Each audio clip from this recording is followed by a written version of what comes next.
Welcome to another sermon from the Lewes Church of Christ. And now, here's Mark. I hate Mother's Day. No, not me. That's a quote that I've heard 3 times in the last couple of weeks. I hate Mother's Day. Now, I don't know the whole story behind that, but there's a lot of hurt there. Now, if you're a mom in the audience, happy Mother's Day. We need you. We love you. We are so grateful for you. There is nothing better than a faithful mom. Happy Mother's Day. And I have to confess to you, the message I have to share with you today is not one that any of you would ever expect a preacher to preach on Mother's Day. But as we continue this series, Women, I want you to hear the testimony of a woman that I'm convinced would say, I hate Mother's Day.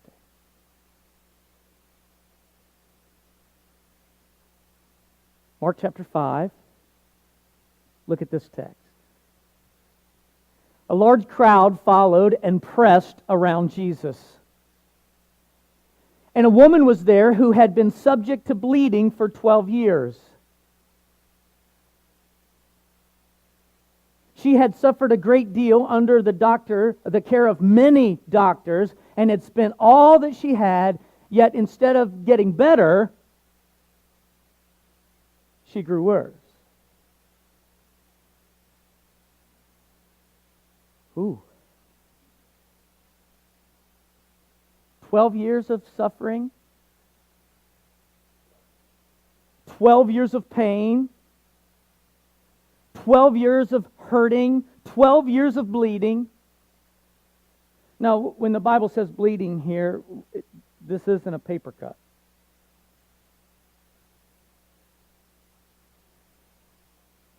We're talking about feminine issues. We're talking about female stuff.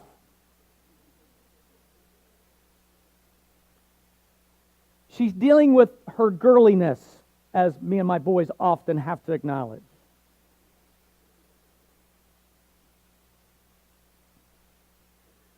And this is not just a bad round of PMS.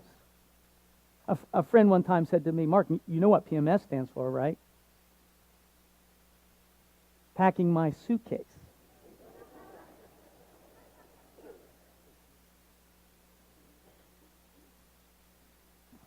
This is more than it's just that time of month. 12 years of bleeding.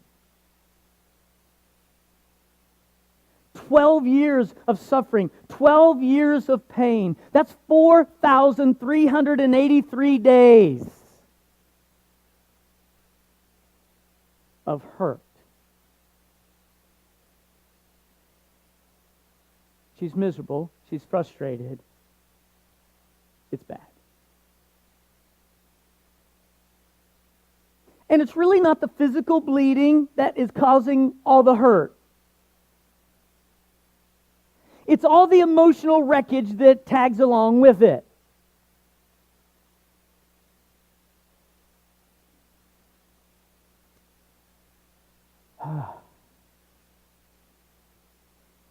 In fact, even the Bible tells this woman, because of her issue,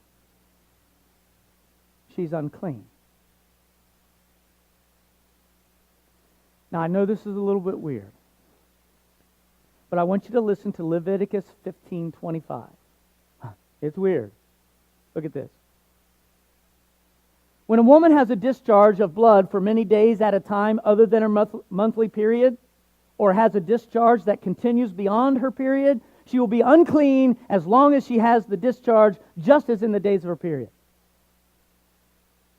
I showed that text to my assistant baseball coach yesterday. I said, look at my Mother's Day text for tomorrow.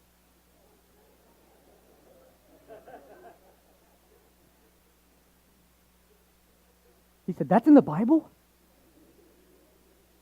You're an idiot.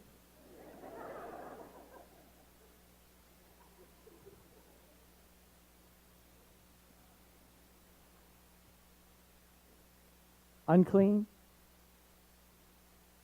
unhealthy, unclean, and you know she's feeling unworthy, unfit.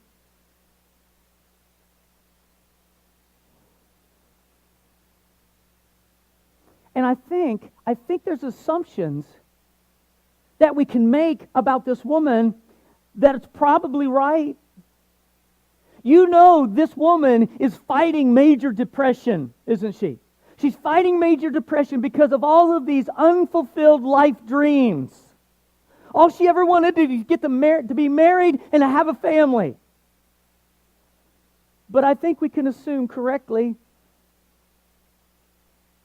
she's probably unable to have children. And because of all the attention she's had to probably give ever since she was young, yeah, she's probably not married.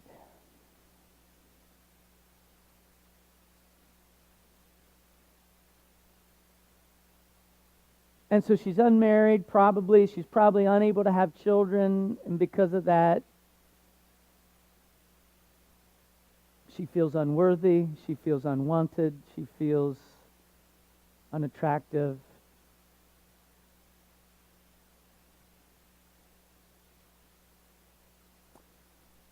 Yeah, I think that maybe even her testimony might possibly be, I hate Mother's Day.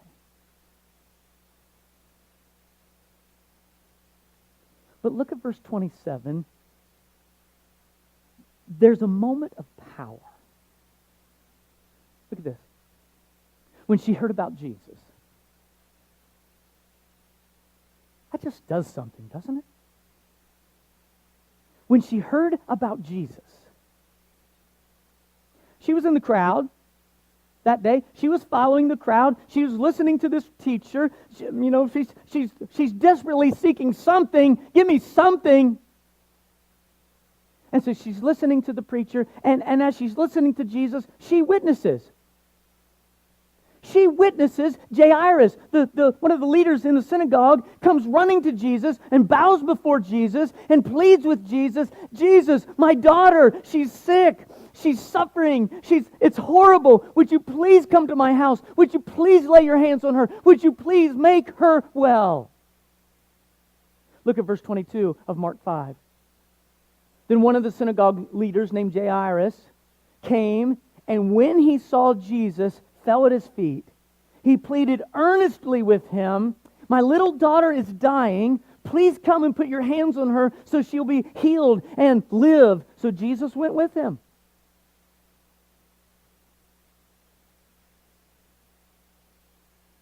And that woman was watching all this, and I imagine the woman was thinking to herself,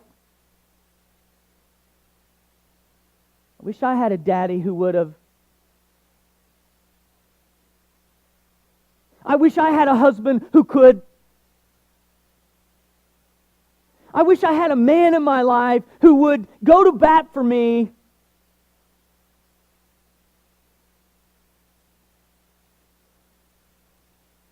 Maybe I will. Maybe I will.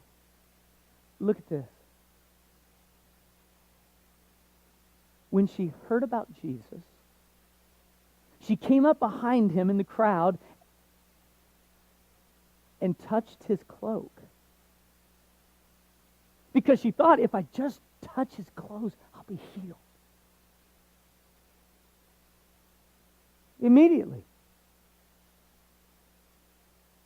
Immediately, her bleeding stopped, and she felt in her body that she was freed from her suffering. Wow.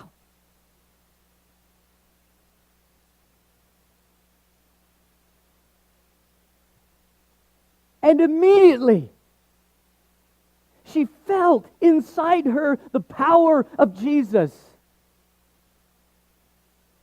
Immediately.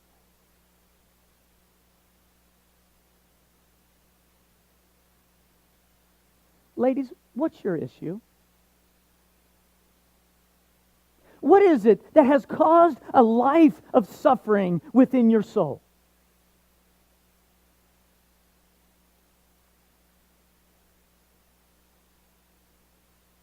What is it that you wish that right now that you could just touch the robe of Jesus and immediately be freed from? What is your hurt? Everybody hurts. What is it right now that you wish would be removed immediately?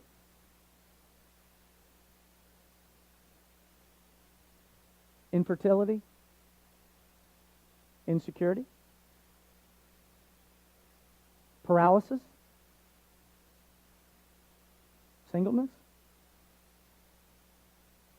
Shame? Guilt? Cancer? Addiction? Loneliness? Fear? What's your hurt? Everybody hurts.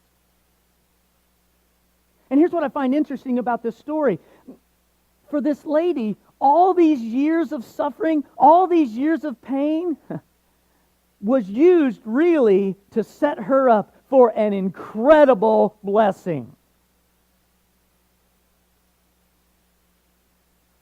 An incredible blessing. Truth is, if you never hurt, you never need help.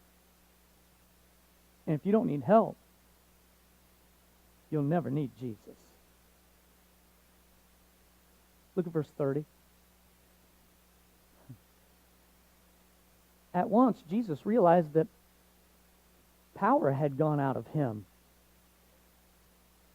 He turned around to the crowd and asked, "Who touched my clothes?"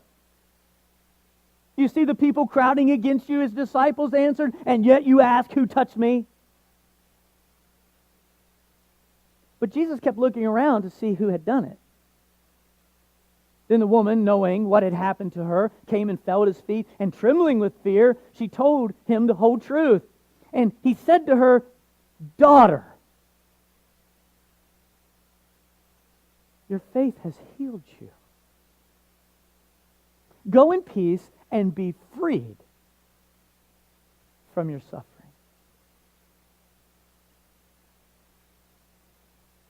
I love this story. I absolutely love this story. Here's the outline of this story. 12 years of pain comes to a moment of power that sets her up for an eternity of peace. It's awesome.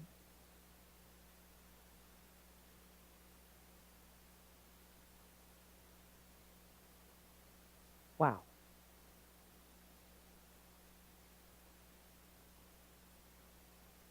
Jesus turns around and hears her story and sees her faith and understands her need and with one word changes her life. Did you hear it? Daughter.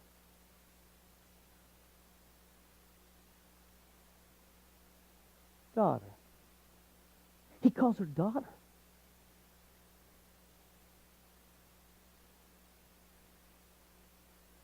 He calls her daughter. She has been suffering for years, all alone, hurting, unhealthy, unclean, feeling unwanted, unfulfilled, feeling very unattractive, feeling it's just downright unfair. And with one word, And with that one word, she finds immediately, with the one word, daughter, she finds unconditional love, acceptance, value, peace.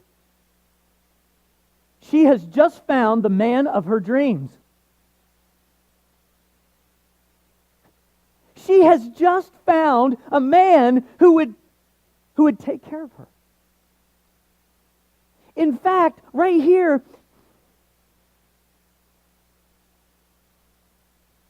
she found a father, a perfect father. In fact, this father would turn out to be an all-powerful, ever-caring physician that could heal any hurt.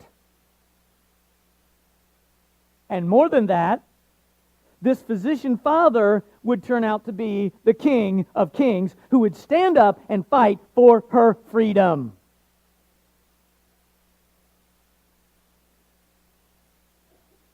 Wow. With one word.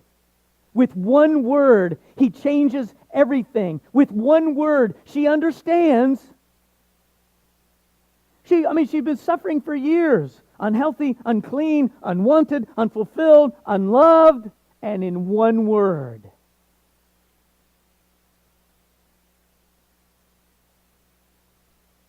She realizes she is the daughter, has been adopted as a daughter of the King. Now, ladies in the audience, you may not get too excited about Mother's Day, but I hope you will get excited about Daughter's Day. And if you are in Jesus Christ right now, can I remind you, you are a daughter of the King. Happy Daughter's Day. You are. I have got to show you a video that happened last Sunday after the picnic. This is awesome. Look at this.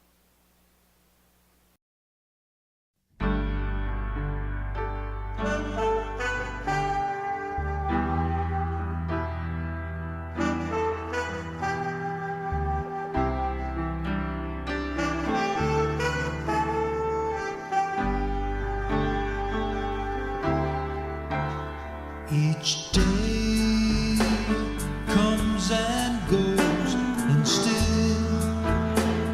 your love grows. A joy still overflows in me.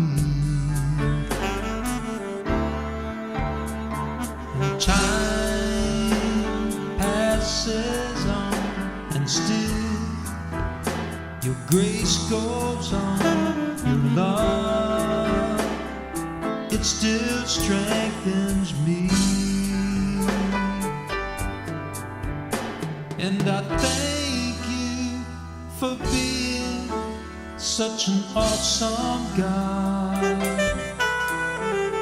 And I thank you for being such a loving God.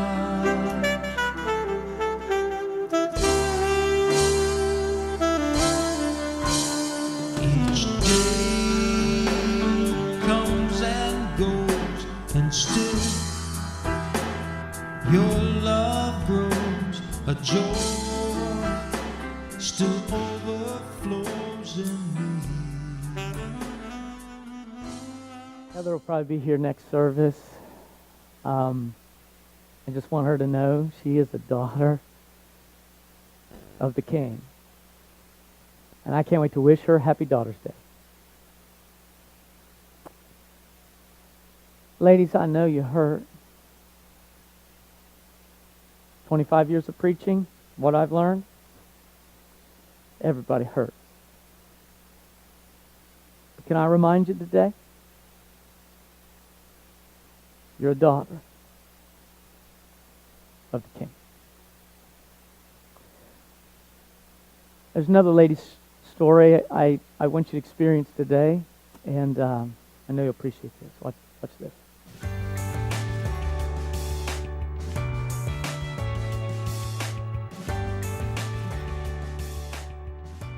I would say 2013 was the worst year of my life and the best year of my life at the same time. Really, I guess started at the end of December of 2012. On Christmas Day, I came down with abdominal pains that were so severe. I went to bed about 2 o'clock in the afternoon, took a bunch of ibuprofen, and spent the next 5 days in bed. Kept thinking the pain would go away, but it didn't. Finally, after 5 days, I got up to go to the bathroom and I could barely walk. I was so weak. I said, Ed, you better take me to the emergency room. So they rehydrated me. I had infections. I had really low blood counts, so I spent 5 days in the hospital, came out. Finally, in March, I go in for a DNC, and they think, oh, you've got scar tissue, we're gonna clean that out. So they took some blood tests that checked for cancer cells in your blood, and those came back positive. So I go in, I'm in the surgery. It's supposed to be an hour. After 2.5 hours, the surgeon comes out and tells Ed, I can't complete the surgery robotically. I need to open her up. She's in really bad shape. And he tells Ed at this point in time that he's concerned it's cancerous. After they cut me open and after another 2.5 hours, doctor comes out and says, good news is I don't think it's cancer anymore. However, the surgery took a lot out of me, and it was so severe they had to do another surgery the next day. So every day I was getting weaker, and they discovered I was developing pneumonia in my chest. So I was really angry and disappointed and confused. Are you really here with me? Because it doesn't feel like it. I just started praying, and I said, Lord, I don't want to do it my own way anymore. I want you to take over. And I'm going to put my full faith and trust in you, and basically trust in you to lead my life. And after praying that, a peace came over me, Mark, and I fell asleep. I'm home, and I'm still kind of miserable, but I'm trusting in God, and I can't eat, and I've lost a lot of hair, like 60% of my hair has fallen out, and I'm really still in a lot of pain from my incisions. But my husband, he's taking incredible care of me. I can't get into bed or out of bed without his help. I can't get into a chair or out of a chair. I can't put a sock on. I can't do anything, and he cares for me like you wouldn't believe. And when I'm feeling ugly, just the worst, ugliest I've ever felt in my life, he hugs me and tells me I'm beautiful. And then he says, you have to get better because I want to grow old with you. And I love my husband. We've been married for 30 years at that point, and I already loved him, Mark. But God let me see that 100 times more. Yeah, wow. What a gift that was. And then my church family, they started surrounding us. We had food coming out, overflowing out of the refrigerator. We had text messages and calls and notes and cards. And I felt so loved and nurtured and protected. About mid-May, I finally started feeling better. Not good enough, I think I could go back to work. But I found out work didn't need me anymore. I was gone for so long, they had to hire someone to replace me, and I lost my job. We kept tithing faithfully, and I think, God, how are you going to work this out here? I've lost my job. Ed's lost a lot of income because he's commission only, and he's missed weeks of work with me. And we've spent $12,000, over $12,000 on medical bills. Just help me find something. I'll take anything. I don't care how much it pays. I just want it to be less stress and less commute and something I'll enjoy doing. Lo and behold, I get a call from the hospital, and I pray on the way in. I said, God, if this is for me, you have to help me on the interview because I'm scared. So I go in, and the interview went amazing. It was like God put the answer right in my mind, like, tell him this story, tell him this example. So I knew when I left, I said, God, you gave me that job. I have no doubt. They paid me more than I was making at my old job. I have 1/10 of the responsibility. It's less of a commute. It's a wonderful, warm, and I'm doing good. I'm helping the hospital support their mission, which is a good feeling too. So it's like the dream job that God found for me. I went from a job that it was killing me, that I hated, to a job that I love. I got to see my husband, how much he loves me. I got to see how much my church loves me and stands behind me. And I got to see God. God of the universe, personally work in my life. And so now, that verse from Jeremiah 29:11, he said, I know the plans I have for you. Yeah. Well, I know the plans he had for me now, and his plans were way better than my plans. I'm Sue Ganser, and I'm a daughter of the King.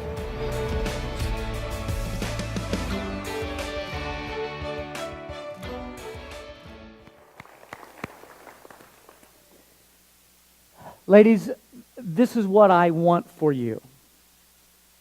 I want every one of you experiencing the power of Jesus.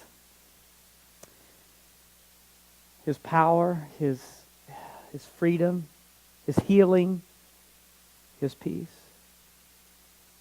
And I want you today to realize and to understand, maybe like never before, He loves you. And you are His. And ladies, I want you to hear